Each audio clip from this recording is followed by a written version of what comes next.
Signez-le maintenant ou laissez la robe et quittez cette maison avant le déjeuner.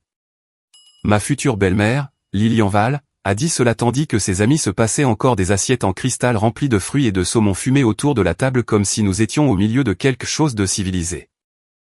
Personne n'a ri. Personne n'a semblé choqué. C'est la première chose que j'ai comprise. Ce n'était pas une insulte soudaine. C'était une pièce qu'ils avaient construite pour moi. J'étais assise à une longue table blanche dans le salon du jardin et du domaine Val, vêtue de la robe de soie de ma suite nuptiale car la couturière était encore en train de défroisser ma robe à l'étage. Autour de moi se trouvait ma future belle-sœur, Audrey, deux marraines de l'église familiale, l'organisateur de mariage, l'avocat de la famille, le notaire et trois femmes qui avaient passé le dernier mois à me dire à quel point j'étais chanceuse d'épouser une famille portant un nom comme Val. Carter était assis à 3 sièges de moi, sa veste enlevée, sa cravate desserrée, l'air fatigué de cette manière élégante et soignée que les hommes comme lui adoptent toujours lorsqu'ils veulent que leur silence passe pour de la dignité. Lilian fit glisser le contrat de mariage sur la table et posa une main pâle dessus comme si elle me bénissait. Une femme qui entre dans cette famille ne devrait pas avoir peur de la clarté, a-t-elle dit. Si vous êtes ici pour les bonnes raisons, Camille, alors vous signez et nous avançons tous avec grâce. Audrey a souri dans son verre d'eau. N'importe quelle femme décente l'aurait déjà signé, a-t-elle dit. J'ai regardé Carter. Il m'a donné la même expression douce et triste qu'il avait utilisée pendant des semaines chaque fois que sa mère disait quelque chose d'assez piquant pour faire couler le sang. Ne rendez pas cela plus laid que nécessaire, a-t-il dit doucement. Ce ne sont que des formalités. Juste des formalités. C'était amusant venant de l'homme dont le family office avait passé les 10 derniers jours à essayer d'ouvrir une fiducie qu'il n'avait aucune raison légale de toucher. Je m'appelle Camille Rowan. J'avais 30 ans et je travaillais dans la révision financière pour un groupe de litiges fiscaux à Richmond. J'ai passé ma vie à suivre l'argent à travers des sociétés écrans, des distributions fiduciaires, des déclarations de dette et un langage amical que les gens utilisaient lorsqu'ils voulaient que le vol sonne comme de la planification. Alors, quand j'ai ouvert ce contrat de mariage et que j'ai vu une clause m'obligeant à renoncer à un examen indépendant de tout revenu distinct utilisé pour soutenir les obligations matrimoniales, je n'ai pas pensé protection. J'ai pensé extraction. À la page 4, j'ai trouvé une référence à un accès coopératif avec le Family Office Val. À la page 6, il y avait une ligne concernant l'alignement des distributions avec les besoins de solvabilité du ménage. À la page 8, il y avait une annotation liée à mon avocat fiduciaire qui n'aurait jamais dû figurer dans leur projet si quelqu'un de cette famille n'avait pas déjà fouillé dans des endroits où il n'était pas invité. Puis j'ai levé les yeux et j'ai vu la pièce pour ce qu'elle était vraiment, pas un déjeuner de mariage, mais une réunion de crédit en perles. Ma tante Imogène m'avait laissé une fiducie lorsqu'elle était décédée 2 ans auparavant. Elle n'avait pas d'enfant, pas de patience pour les hommes faibles et un don pour démasquer les prédateurs raffinés avant même qu'ils aient fini de se présenter. La fiducie me payait trimestriellement suffisamment pour me faciliter la vie, et elle détenait des droits de vote dans une entreprise de logistique familiale qu'elle avait discrètement aidé à construire de l'intérieur. La structure était stricte, fiduciaire privée, examen indépendant, contrôle de distribution, langage protecteur qui garantissait qu'aucun mari, aucun beau-parent et aucun petit aristocrate souriant avec une collection de boutons de manchettes vintage ne pourrait y glisser sa main simplement parce qu'il avait mis une bague à mon doigt. Jusqu'à ce que Carter fasse sa demande en mariage, presque personne en dehors de mes avocats et de mon comptable ne savait combien il y avait dedans. Puis soudain, Lilian commença à poser de douces petites questions pendant le dîner. La fiducie était-elle liquide? Les distributions étaient-elles fixes? Les conseillers familiaux pourraient-ils l'aider à l'optimiser? Avais-je l'intention de garder mon ancien conseiller après le mariage, ou laisserais-je le Family Office Val me simplifier les choses? Simplifier. C'est un mot que les familles riches utilisent lorsqu'elles veulent un accès. Au début, je me suis dit que c'était les nerfs, l'ajustement, la laideur territoriale normale qui ressort autour des mariages et de l'argent. Puis, 3 jours avant la cérémonie, l'assistante administrative de mon bureau fiduciaire a appelé pour dire que quelqu'un du Family Office Val avait demandé les historiques des calendriers de paiement et des résumés structurels pour l'examen de la planification matrimoniale. Je n'avais jamais autorisé cela. C'est là que mes instincts ont commencé à me picoter. Ce déjeuner a juste confirmé que j'avais eu raison. J'ai fermé le document lentement et j'ai dit, bien sûr, je signerai une fois que la divulgation sera réciproque. Pour la première fois depuis que je m'étais assise, la pièce a changé d'ambiance. Lilian n'aimait pas qu'on lui réponde sans peur. Réciproque, a-t-elle répété. Oui, ai-je dit.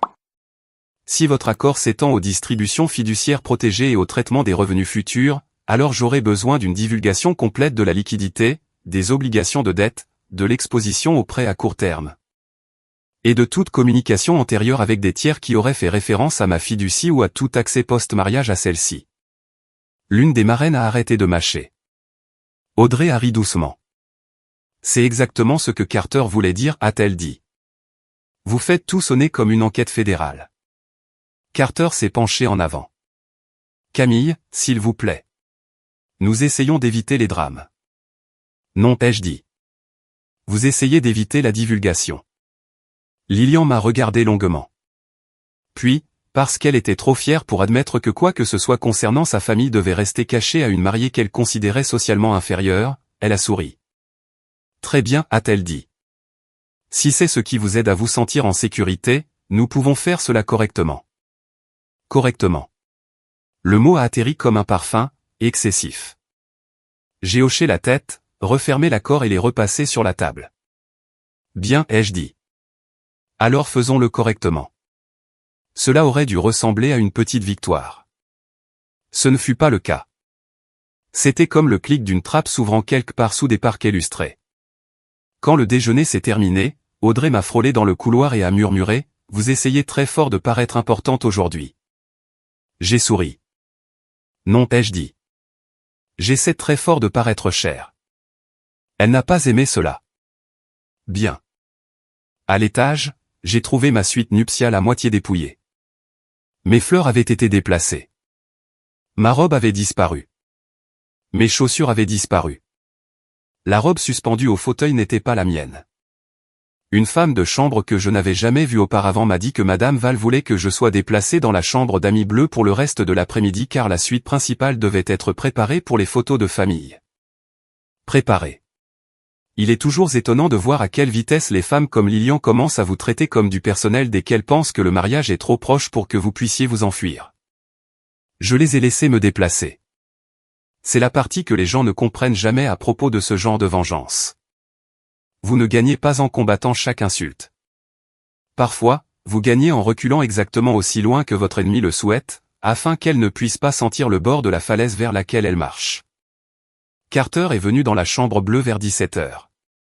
Il a fermé la porte derrière lui et s'est appuyé contre elle, beau, fatigué, contrôlé, tout en lui était arrangé pour me faire sentir déraisonnable de voir ce qui était juste devant moi.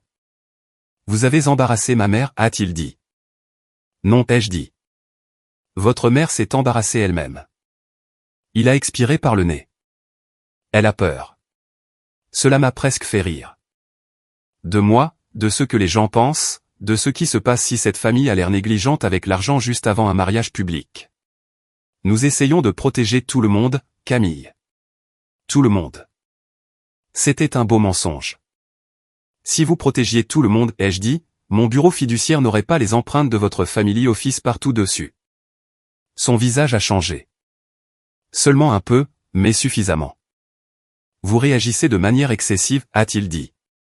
C'était une demande de renseignement de routine. Non, ai-je dit. Une demande de renseignement de routine n'apparaît pas dans un projet de contrat de mariage comme une clause d'alignement des distributions. Il a passé une main dans ses cheveux. J'ai besoin que tu me fasses confiance. Besoin, pas envie. Besoin. Ce mot a coupé plus net que n'importe quelle insulte que Lilian avait lancée au déjeuner. J'ai regardé l'homme que j'avais été prête à épouser et j'ai compris d'un coup qu'il n'avait pas besoin de moi. De moi, c'était la cérémonie. Quelle est l'exposition de la banque, Carter? Ai-je demandé. Il est resté immobile. C'était ça. Pas le déni, pas la confusion, mais la reconnaissance. J'ai répété. Sa voix est revenue plate. J'ai soutenu son regard. Alors dites-moi pourquoi l'avocat du déjeuner de votre mère rédige des textes sur la solvabilité du ménage avant même que je sois marié. Il n'a rien dit. Ce silence fut sa fin. Pas en tant que fiancé. Il était déjà en train de mourir là, en tant que possibilité, en tant que personne que je devais encore protéger de ce que je savais faire. Il est parti 10 minutes plus tard sans arranger quoi que ce soit. Au moment où la porte s'est fermée, j'ai appelé Judith Mercé. Judith avait été conseillère externe pour la fiducie de ma tante pendant 11 ans. Elle avait la soixantaine, était précise, impitoyable et professionnellement incapable d'être charmée par les mythes familiaux. Elle a écouté pendant que je lui donnais les faits. Lilian a forcé un contrat de mariage au déjeuner. Ils ont inclus le langage fiduciaire. Ils ont demandé à votre bureau les relevés de distribution. Carter a réagi quand j'ai mentionné la liquidité. J'ai besoin de savoir dans quelle mesure ils sont en difficulté. Elle a rappelé juste après minuit. Beaucoup, a-t-elle dit. La ligne de crédit bancaire privé de la famille Val est en cours d'examen. Une acquisition de terrain a drainé des liquidités, une expansion hôtelière a pris du retard. Et il se trouve face à un trou de liquidité à court terme qu'il s'attendait à couvrir avec un soutien de trésorerie et une représentation des revenus futurs du ménage. Représentation des revenus futurs du ménage. Ma gorge est devenue sèche. Moi. Oui, a dit Judith. Pas vous en tant que personne, vous en tant que flux. Cette phrase reste dans ma mémoire comme du verre brisé. Vous en tant que flux. Pas une mariée, pas une femme, pas une partenaire, un flux. Puis Judith m'a donné le reste. Carter a envoyé une note à leur banquier privé la semaine dernière disant qu'après le mariage, ma posture de distribution serait harmonisée sous une structure familiale plus coordonnée. Le Family Office de Lilian a demandé la confirmation des protocoles d'examen fiduciaire, et la banque a signalé votre fiducie comme faisant partie de leur image de confort informel pour le soutien financier du ménage après le mariage. Ils avaient déjà commencé à vendre une version de mon avenir qui ne leur appartenait pas. Je me suis tenu à la fenêtre et j'ai regardé les pelouses sombres du domaine Val où des travailleurs transportaient encore des lanternes louées vers la pelouse de cérémonie. Quelque part dehors, un quatuor répétait pour le lendemain. Quelque part dans l'aile ouest, Lilian dormait probablement paisiblement, confiante qu'elle pourrait encore envelopper tout cela dans de la soie avant midi. J'ai demandé à Judith ce dont j'avais besoin. C'est ce que j'ai fait. Au petit déjeuner, mes documents révisés étaient dans leur boîte de réception, un avenant de divulgation financière mutuelle, une attestation de liquidité, une déclaration de non-dépendance envers des tiers, une reconnaissance directe qu'aucune communication avec des prêteurs, des conseillers ou des banques n'avaient été basés sur ma fiducie, mes futures distributions ou toute attente de contrôle post-mariage sur celle-ci. J'ai gardé un ton courtois, coopératif, même chaleureux. Si vous accusez des gens comme les Val trop tôt, ils deviennent prudents. Si vous avez l'air d'une mariée essayant d'être responsable, ils continuent de sourire tout en signant leur propre effondrement. Lilian a renvoyé les premières pages signées avant midi. Graham a signé aussi. Puis Carter. Celui-là m'a presque impressionné. Il lui restait assez d'arrogance pour croire que son propre nom pouvait le sauver. Le reste de la journée, ils m'ont puni socialement. Ma robe est restée introuvable. Audrey s'est assurée que je manque les photos de famille. 2 des demoiselles d'honneur ont cessé de me parler au-dessus d'un chuchotement parce qu'Audrey leur avait déjà dit que j'avais un de mes épisodes concernant l'argent. Lilian a informé le traiteur que je devrais manger à l'étage parce que je semblais accablé. Accablé. C'était son mot préféré pour les femmes qu'elle essayait de rabaisser. Je les ai laissées me rabaisser. En soirée, Judith avait le reste, correspondance bancaire, note de calendrier, confirmation que les Val s'étaient déjà appuyés sur ma fiducie comme future garantie lors d'une réunion d'examen privé. Rien de criminel. Quelque chose de pire, désespéré. La signature finale était prévue à 10 h le lendemain matin, 4 heures avant la cérémonie. Il voulait que ce soit propre, calme, attesté, officiel. Bien sûr qu'il le voulait. Quand je suis entré dans la bibliothèque, tous les sièges étaient occupés, Lilian, Graham, Carter, Audrey, l'avocat de la famille, le notaire, leur conseiller en patrimoine et 2 femmes de l'église servant de mobilier moral pour l'occasion. Je portais la robe de soie qu'ils avaient laissée dans ma chambre, aucun bijou à part la bague de fiançailles, les cheveux à moitié épinglés, le visage nu. Je voulais qu'ils voient exactement ce qu'ils attendaient, une mariée fatiguée, isolée, sous contrôle. Assez proche de la cérémonie pour qu'elle avale n'importe quoi afin d'éviter la disgrâce. Lilian semblait presque tendre. « Je suis contente que nous soyons raisonnables », a-t-elle dit. Cela m'a presque fait l'admirer. Je me suis assise, j'ai tourné à la dernière page, j'ai pris le stylo et j'ai laissé la pièce respirer de soulagement. Puis j'ai dit, je signerai après une correction. Les épaules de Carter se sont détendues. Audrey a souri. Lilian a hoché la tête avec cette même fausse gentillesse. Bien sûr, ma chère. Quelle correction? Je me suis tourné vers la porte juste au moment où elle s'ouvrait. Judith Mercé est entrée, portant une mallette en cuir noir et le genre de calme qui dépouille le faux semblant des pièces coûteuses. Le visage de Lilian a changé instantanément. C'est une affaire de famille privée, a-t-elle dit. Non, a répondu Judith. C'est une interférence fiduciaire et une fausse déclaration financière. Ce sont des choses différentes. Elle a posé le premier document sur la table, résumé de la carence de liquidité pour Val Holdings. Deuxième document, communication de Carter Val au conseiller bancaire privé faisant référence à l'harmonisation future des distributions fiduciaires de Camille Rowan après le mariage. Troisième, demande écrite du Family Office Val sollicitant les protocoles de paiement fiduciaire et le calendrier d'examen avant l'exécution matrimoniale autorisée. Quatrième, la déclaration de non-dépendance signée qu'il m'avait rendue moins de 24 heures plus tôt. Et cinquième, mon préféré, une note consultative du fiduciaire confirmant que tout effort coercitif visant à modifier la structure protectrice de ma fiducie avant ou immédiatement après le mariage déclencherait un contrôle indépendant automatique et gèlerait les distributions électives. Personne n'a bougé. La pièce ne semblait même plus riche, juste sans air. Judith a regardé Carter. Vous avez représenté un accès futur à des revenus que vous ne contrôliez pas. Puis, elle a regardé Lilian.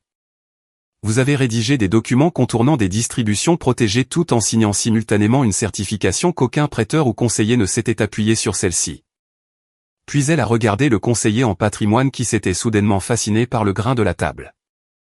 Et vous avez permis à votre client de procéder à l'exécution après avoir cherché réconfort auprès de revenus fiduciaires qui n'auraient jamais dû faire partie de cette négociation. La voix de Lilian s'est aiguisée. C'est offensant.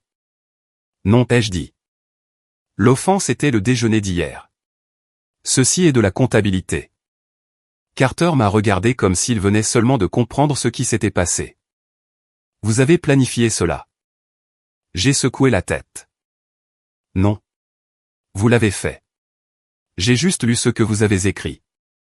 Judith a ouvert le mémorandum de fiducie et a lu le paragraphe clé à voix haute, si un futur conjoint, de futurs conjoints. La famille ou un conseiller affilié tente d'exercer une pression ou de structurer des accords matrimoniaux d'une manière qui affaiblit le contrôle indépendant ou rediriger des distributions protégées vers des obligations ménagères, dans des conditions coercitives. Le fiduciaire suspendra immédiatement l'accès électif et placera la fiducie sous administration protectrice indépendante. Puis elle a fermé le dossier et a dit, le déclencheur a été atteint. Audrey a parlé pour la première fois en presque une minute entière. C'est absurde. Judith ne l'a même pas regardé. C'est actif. Maintenant la pièce a enfin changé. Pas avec des cris. Pas au début. Avec la compréhension. La notaire a coiffé son stylo. L'avocat de la famille a commencé à tourner les pages trop vite. Les femmes de l'église ont baissé les yeux sur leurs mains. Le conseiller en patrimoine s'est penché en arrière comme si la distance pouvait le sauver de la proximité des documents. Et Carter, beau, soigné, prudent Carter, s'est tourné vers moi avec une vraie peur sur son visage pour la première fois depuis que je le connaissais. Camille, a-t-il dit, parlons en privé. J'ai souri. Non. Il s'est rapproché malgré tout. Je ne savais pas qu'elle irait aussi loin. C'était la phrase qu'il a choisie. Pas, je suis désolé. Pas, j'aurais dû arrêter cela. Pas, je vous ai trahi. Il regrettait seulement d'avoir perdu le contrôle de la méthode. Je l'ai regardé et j'ai dit la chose la plus vraie que j'ai dite de toute la semaine. Tu n'avais pas besoin d'une femme, Carter. Tu avais besoin d'un flux de revenus dans une robe de mariée. Le son qui est sorti d'Audrey à ce moment-là était petit, choqué et laid. Lilian s'est levée si vite que sa chaise a accroché le tapis. Petite opportuniste ingrate, a-t-elle sifflé. Nous vous avons ouvert cette famille. Non, ai-je dit. Vous avez ouvert mon dossier fiduciaire et l'avez appelé hospitalité. Cela a mis fin à toute illusion restante. Le représentant de la banque est apparu sur haut-parleur à 11 heures, pile à l'heure, demandant de confirmer que tous les éléments de confort financier liés au mariage avaient été régularisés pour l'examen de la structure familiale. Judith a répondu avant que quiconque d'autre ne puisse le faire. Il n'y aura pas d'harmonisation fiduciaire, pas d'accès aux distributions et pas de soutien post-mariage de la part de Camille Rowan. Tout confort informel antérieur basé sur sa fiducie était non autorisé. Il y a eu une pause. Puis la voix sur haut-parleur a changé. Compris. C'était tout. Mais dans des pièces comme celle-là, 2 syllabes peuvent coûter des millions. Lilian s'est rasseoir très lentement. L'avocat de la famille a murmuré quelque chose à propos d'une réévaluation. Le conseiller en patrimoine ne levait pas les yeux. Audrey a semblé soudainement jeune, méchante et stupide à la fois. Carter se tenait au centre de la bibliothèque avec la posture exacte d'un homme qui avait passé toute sa vie à supposer que les dommages pouvaient être négociés s'il restait assez beau. Cela n'a pas été le cas. J'ai enlevé ma bague de fiançailles et l'ai placée sur le contrat de mariage non signé. Gardez votre nom, ai-je dit. Je garde ce que vous avez essayé de saigner. Puis je me suis levé et je suis parti. Personne ne m'a arrêté. C'est la partie dont je me souviens le plus, pas la victoire, mais le silence. Parce que le silence signifie que les gens entendent enfin la vérité au-delà de la mise en scène. La cérémonie n'a jamais eu lieu. Officiellement, le mariage a été reporté en raison de préoccupations familiales privées. Officieusement, au coucher du soleil, chaque fleuriste, traiteur, organisateur, chauffeur et femme d'église dans un rayon de 40 miles savait que les Val avaient essayé d'épouser une fiducie avant d'épouser une mariée. Dans des familles comme la leur, c'est pire qu'un scandale. C'est une humiliation avec des témoins. Je suis rentré chez moi cet après-midi-là. Pas à l'hôtel qu'ils avaient réservé pour la lune de miel. Pas à l'appartement d'une amie. Chez moi, la petite maison en briques que ma tante avait achetée avant ma naissance. Le seul endroit de ma vie que personne n'avait jamais pris pour décoratif. Le fiduciaire avait déjà appelé. L'administration protectrice était active. Personne du nom de Val n'approcherait plus jamais la structure. Il ne l'avait pas desserré. Il l'avait resserré contre eux pour toujours. Carter a envoyé un message juste après la tombée de la nuit. S'il vous plaît, laissez-moi expliquer. Je l'ai supprimé. Lilian a envoyé un email une fois. Vous avez endommagé cette famille au-delà de toute réparation. Celui-là, je l'ai gardé. Pas parce qu'il faisait mal, mais parce qu'il disait la vérité mieux que tout ce qu'elle avait dit cette semaine-là. J'ai effectivement endommagé la famille qu'ils essayaient d'être, celle qui pouvait sourire en plein jour tout en se nourrissant en privé de quiconque était plus faible, plus pauvre ou plus poli qu'eux. Ce que je n'ai pas endommagé, c'est quelque chose qui valait la peine d'être pleuré. Au cours du mois suivant, la famille Val a discrètement vendu un terrain dont elle prétendait ne jamais se séparer. Leur examen bancaire s'est resserré. Leur expansion hôtelière a stagné. Carter a disparu des pages mondaines pendant un certain temps, ce qui, dans son monde, était presque une urgence médicale.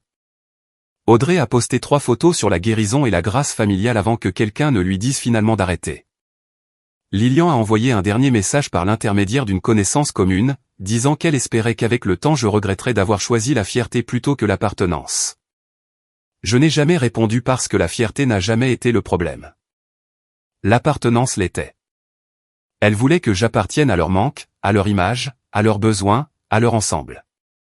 Je ne l'ai pas fait. C'était tout le sens.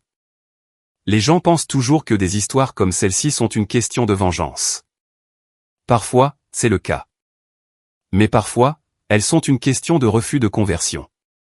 Refuser de laisser sa vie devenir un carburant qui a été construit bien avant votre arrivée et qui aurait continué à se consommer après votre départ. Au déjeuner ce premier jour-là, Lilian pensait qu'elle testait si j'étais venu dans la famille Val pour l'argent. Ce qu'elle n'a jamais compris, c'est que j'avais déjà vu la vérité. C'était eux qui essayaient de vivre de la mienne. Et quand j'ai posé la bague et que je suis sorti de cette bibliothèque, je ne me suis pas senti abandonné, déshonoré ou ruiné. Je me suis senti juste. C'était suffisant.